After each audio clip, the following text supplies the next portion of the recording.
넷플릭스가 11월 19일 디 알트 루이스트라는 8부작 드라마를 모든 회차에 한 방에 공개합니다. 이 버라이어티가 보던 내용인데 2022년 당시 무너졌던 FTX 파산 사태 창업자 샘 뱅크먼 프리드의 흥망을 모티브로 한 작품인데요. 이 고객 돈 11조 원을 빼돌린 혐의로서 유죄가 확정되면서 지금 징역 25년을 살고 있는 인물이죠. FTX 공동 설립자 게리 왕, 뱅크먼 프리드의 연인이자 자매회사 알라메다를 이끌었던 캐롤라인 앨리슨 같은 실제 인물들이 크게 등장하고요. 그리고 뉴욕 매거진 기사들을 바탕으로서 만들어졌습니다. 이 총괄 프로듀서로서 버락 오바마 전 대통령 부부까지도 참여할 정도로 엄청난 대작이 될 예정인데, 이에 따른 암호화폐 가상자산 시장에 대한 관심도가 더 높아질 것으로 예상이 되고 있어요. 제가 볼 때 이 소식은 이렇게 읽힙니다. 코인 시장 전체가 사기 취급을 받던 그 시절의 사건이 전직 미국 대통령이 만드는 드라마의 소재, 그러니까 과거의 이야기가 됐다는 거. 그리고 11월이 되면은 코인을 한 번도 안 해본 시청자들까지도 이런 이야기를 보게 될 거고, 지금 시장은 그때랑 뭐가 다른지 찾아보게 될 거라는 거. 그 당시 무너진 건 규제 바깥에서 고객 돈을 돌려 쓰는 회사였고요. 지금 같은 경우는 절대로 그런 게 안 되죠. 지금의 시장 한가운데 미국 SEC의 보유 내역을 보고하는 기관들과 규제 안에서 거래되는 현물 ETF가 존재하고 있으니까요. 그리고 이 ETF에는 XRP 현물 ETF가 포함되어 있습니다. 그 당시까지만 하더라도 XRP 현물 ETF가 출시한다? 이러면 이거는 사람들이 말도 안 된다라면서 꿈에서나 나올 만한 이야기였습니다. 근데 지금은 어떻죠? 이미 상용화된 상황이죠. 실제로 지금 미국에서 일정 규모를 넘는 돈을 굴리는 기관은 분기가 끝날 때마다 어떤 종목을 몇 주나 들고 있는지 증권거래위원회 미국 SEC에 적어서 내야 되고, 이 내용은 내는 순간 누구나 열어볼 수가 있습니다. 이걸 13F 보고서라고 부르는데, 공개된 모건 스탠리의 2분기 치에 방금 말씀드린 그 이상한 두 거래가 나란히 담겨 있었습니다. 미국 최대 코인 거래소인 코인베이스 주식을 약 55만 주 줄였고요. 컴퓨터 연산으로 봤을 때 비트코인을 새로 만들어내는 채굴회사 클린스파크는 310만 주 넘게 덜어냈고, 같은 채굴회사 비트팜은 800만 주 전량을 정리했습니다. 이 거래소 하나의 채굴회사 둘, 코인 산업을 대표하는 회사들의 주식이 한꺼번에 줄어들게 된 겁니다. 정확히 말씀을 드리자면은 회사 주식을 몽땅 던진 건 아니에요. 같은 보고서에서 다른 몇몇 코인 관련 회사 주식은 오히려 늘리기도 했거든요. 그러니까 회사 주식 쪽은 종목을 고르고 바꾸는 손질에 가깝다는 거고, 근데 손질이 아니라 한 방향으로만 움직인 쪽이 따로 있어요. 바로 코인 그 자체를 담는 쪽입니다. 모건 스탠리는 블랙록이 만든 비트코인 현물 ETF IBIT 보유량을 1340만 주에서 1650만 주로서 23% 늘렸죠. 현물 ETF가 무엇이냐? 운용사가 코인을 진짜로 사서 가지고 있고, 또 투자자는 그 몫을 주식계좌에서 주식 사듯 사고 팔게 만든 상품입니다. 여기에 모건 스탠리는 자기 이름을 붙여가지고 올해 4월부터 거래를 시작한 자체 비트코인 상품도 257만 주, 우리 돈으로 어림잡아서 600억 원대를 들고 있다고 적었고, 솔직하게 하나 더 말씀을 드리자면은 IBIT 쪽 평가액은 오히려 18%가 줄어들었습니다. 분기 중에 비트코인 값이 내렸기 때문인데요. 뒤집어 읽자면은 값이 빠지는 동안에도 보유 주식은 계속해서 늘려왔다는 뜻이 되겠죠. 거래소나 채굴회사 주식은 코인이 오를 때 같이 오르라고 사는 겁니다. 근데 그 회사들에는 경영, 비용, 경쟁 같은 회사 사정이 따라붙습니다. 반면에 현물 ETF는 코인 가격 한 가지만 따라가죠. 그러니까 판 쪽과 산 쪽을 이어붙이면 이런 움직임들은 시장에서 나간 게 아니라 이 회사라는 중간 단계를 걷어내고 코인 그 자체로 한 걸음 더 들어온 쪽에 가깝습니다. 그리고 이 보고서에서 가장 강력하게 움직인 코인은 사실 비트코인이 아니었어요. 이더리움입니다. 같은 블랙록이 만든 이더리움 현물 ETF ETHA가시도 보유량은 202% 늘어난 460만 주가 됐고, 그레이스케일의 이더리움 상품도 26%가 늘어서 5100만 주가 됐어요. 이 비트코인 펀드가 23% 늘어나는 동안에 이더리움 펀드는 3배가 됐다는 겁니다. 순서가 보이시나요? 첫 번째로 비트코인을 담았고, 두 번째로 이더리움이 채워지는 중인데 그 속도가 202%란 얘기입니다.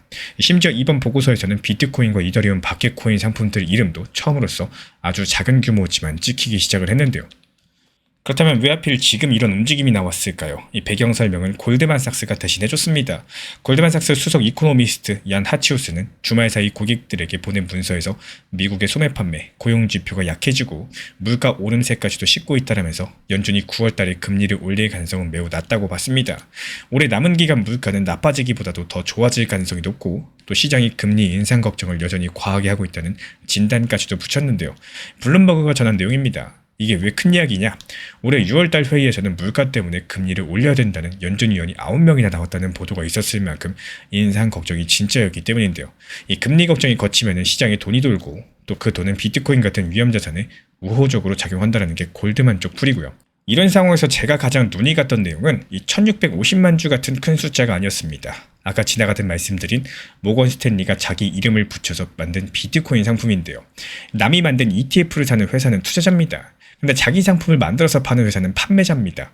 이 모건 스탠리 같은 경우는 지금 두 개 다 하고 있다는 거고, 이 자체 상품은요, 이 비트코인이 계속 하락하는 구간에서도 232개가량을 추가적으로 샀다는 추적 보도가 나왔습니다. 한두 분기 시세를 보고 하는 매매가 아니라요, 계속해서 상승장이든 하락장이든 지속적으로 굴러가는 사업이란 뜻이겠죠. 그리고 판매자의 사업은 다루는 상품 종류를 늘려가야지 커집니다. 첫 번째가 비트코인, 두 번째가 이더리움, 그리고 세 번째가 될 코인의 조건은 과연 뭘까요? 미국에서 규제 지위가 정리되어 있을 것, 그리고 기관이 사고 팔 수 있는 현물 ETF가 이미 상장되어 있을 것, 여기에는 바로 리플 XRP가 조건이 갖춰져 있는 몇 개 안 되는 코인 중에 하나겠죠. 그래서 저는 오늘 11월 달에 나올 3분기 보고서에서 이 흐름들, 그러니까 회사 주식은 고르고 코인 현물 펀드는 늘리는 이 움직임이 더 넓어져 있을 거다, 이렇게 보고 있습니다.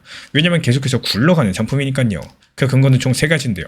자체 상품까지 만든 이상 한두 분기 판단으로 접을 사업이 아니라는 게 가장 크고, 그리고 비트코인에서 이더리움으로 번지는 속도를 봤을 때 이게 XRP까지도 맞물린다? 그렇다면 엄청난 연계성이 있겠죠.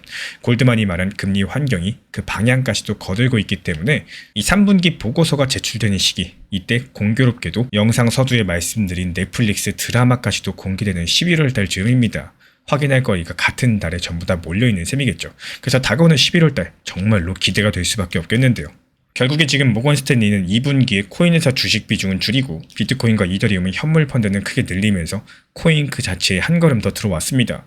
골드만삭스는 9월 금리 인상 가능성이 매우 낮다라면서 이 흐름에 우호적인 환경을 예고했고, 그리고 FTX의 몰락은 11월 19일 넷플릭스 8부작이 되면서 코인이라는 주제를 시장 바깥 사람들 앞까지 데려가게 됩니다. 그래서 질문 한 가지만 남겨볼게요. 먼저 비트코인, 그리고 두 번째가 이더리움이라고 했을 때 다가오는 세 번째, 그리고 3분기 보고서에서 커질 수 있는 어떤 이름이 있을까요? 댓글로 우리 구독자분들 답을 남겨주시고, 저는 그 보고서가 공개되는 날 이 안에 적혀있는 답을 들고 다시 찾아뵙도록 하겠습니다. 지금부터 상당히 중요합니다. 이거 집중해서 들어주셔야 돼요. 지금 많은 분들께서 리플 XRP 급등 나오니까 어떻죠? 지금 매도해야 되나 아니면 더 보유해야 되나, 이 두 가지에 대해서 망설이고 어떻게 될지 이 방법 자체를 모르고 고민하고 문의 주시는 분들이 정말 많아졌습니다. 근데 이 내용 자체가 제가 영상 통해서 매번 말씀을 드리고 있는 내용임에도 불구하고 이 문의를 주고 계신 분들이 많이 계세요. 그래서 다시 한번 강조를 드려보도록 하겠습니다. 먼저 첫 번째, 이 메인 비중에 대해서는요, 이 장기적으로 보면서도 일부 비중은 단기 고점 그리고 단기 저점에 대해서 잘 살려나갈 수 있는 원칙 매매 활용하셔라 말씀드려요. 여기서 만약에 나는 바쁘고 신경 쓰기 싫고 이 투자 심리 흔들리기 싫다, 이런 분들의 공통점 자체가 궁금하고 답답해가지고 업비트 빗썸을 매일매일 거의 10분 5분 단위로 계속해서 보고 있는데, 지금 사실상 팔기 아까워가지고 이게 바쁘고 신경 쓰기가 싫은 거지, 단기 고점에 목표가 걸어놓으세요. 그리고 단기 저점에 매수 타점 걸어놓는 거, 이거 1분도 안 걸립니다. 쉽게 설명드리지만 이 리플 정보방에서도 이렇게 안내를 도움드리고 있는데요. 그래서 여기에 대해서 우리 구독자분들 정말 쉽게 리플 정보방 통해서 안내 도움드리고 있는 상황이죠. 실제로 리플 XRP의 순간적인 급등이 나온 순간 이 구간 전에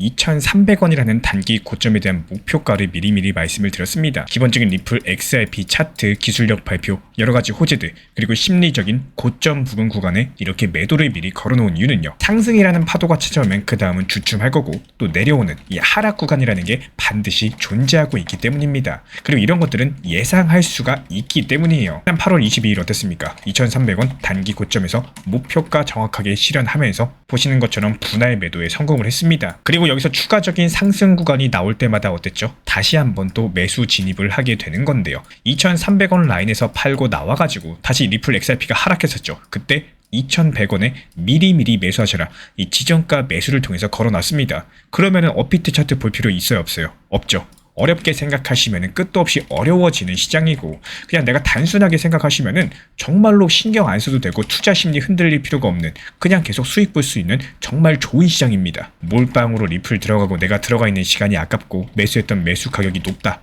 그렇다라고 해가지고 이런 것들을 기준으로 삼아버린다? 그렇다면 어떻게 될까요? 결국에 시장이 가져다 수 있는 기회 그리고 수익들에 대해서 놓치게 되는 경우가 많을 거고, 이 지난번처럼 리플 XRP 4,850원 라인에서 저희가 매도하고 나왔던 것처럼 이렇게 여기서 기회를 놓치신 분들, 아직도 이 고점 4,000원 위에서 매수 평단가 물려 계신 분들 정말 많죠. 이때 못 팔고 계속해서 쳐다만 보게 된다는 겁니다. 지금도 마찬가지예요. 최근에 1,400원 라인에서 매수 타점에 대해서 말씀드리고 이었던 리플이 지금 2,300원까지 상승했던 수치는 절대 작은 수치가 아닙니다. 그냥 단순하게 퍼센트로 계산해봐도 60% 이상의 수익을 단기간에 냈고요. 그리고 정확하게 고점 2,300원에 매도하셔라. 이거 도달하기 전에 미리 말씀을 드렸어요. 말 그대로 똑같은 시장이다라고 할지라도 누구는 계속해서 수익을 보고 있는데 누구는 4,000원대 물려가지고 계속해서 그냥 쳐다만 보는 이 투자자들 간의 빈부격차가 점점 더 심해지는 상황이라는 거죠. 실제로 8월 18일 미리 리플 XRP가 급등하기 전에 말씀드렸습니다. 이 1,420원 라인에 대한 리플 타점을 리플 정보방에서도 안내드렸었지만 결국에 얼마나 단기 저점에서 잘 매수 활용하고 단기 고점에서 매도할 수 있느냐. 이 매수하더라도 매도가 정말로 중요하다는 거예요. 수익 실현하고 그 현금을 다시 또 챙겨나갈 수 있는 마치 복리의 구조에 대해서 앞당길 수 있는 것처럼 여기서 나온 수익금도 다시 저점에서 매수한다면은 이게 바로 빠르게 수익 낼 수 있는 핵심 중에 핵심이라고 볼 수가 있겠죠. 여기에 따른 리플 정보방 우리 채널 구독해 주신 분이라면은 필요하신 분들께서만 문의 주세요. 그럼 어떻게 문의 주면 될까요? 현재 보이시는 영상 하단에 댓글창 고정 댓글이 있습니다. 이 고정 댓글에 보이는 링크 통해서 신청 주시면 입장 안내 도움 드릴 예정이고 아니면 현재 보이시는 번호로서 문자 신청 남겨주셔도 좋아요. 저희는 절대로 선물 투자를 하지 않습니다. 무조건 업비트, 빗썸 이렇게 현물 매매로만 안내를 도움드리고 있기 때문에 정말로 필요하신 분들만 문의 주시고 선물 투자하시는 분들은 저희랑 관련이 없기 때문에 문의 주지 않으셔도 됩니다. 제가 안내해드리고 있는 코인 신사 채널 멤버십 전용방에 대해서 짧게 설명드려 보도록 하겠습니다. 리플, 암호화폐 시장에 대한 중요한 이슈, 그리고 브리핑이나 시장의 흐름에 대한 전문적인 분석 내용 설명과 함께 차트상의 기술적 분석, 온체인 지표와 투자 심리에 대한 내용들을 같이 안내 도움드리고 있고 가장 중요한 투자 심리를 컨트롤하기 위해서 포트폴리오의 구성에 대한 노하우, 투자 심리 컨트롤에 대한 내용도 같이 안내드리고 있습니다. 코인 신사 스터디 멤버십 가입하신 분들께서는 아래 번호 혹은 신청 링크 통해서 남겨주시면 제가 연락드리고 있고 안내 설명과 함께 신사 채널 리플 전용 멤버십 방에도 입장 안내 설명드리고 있습니다.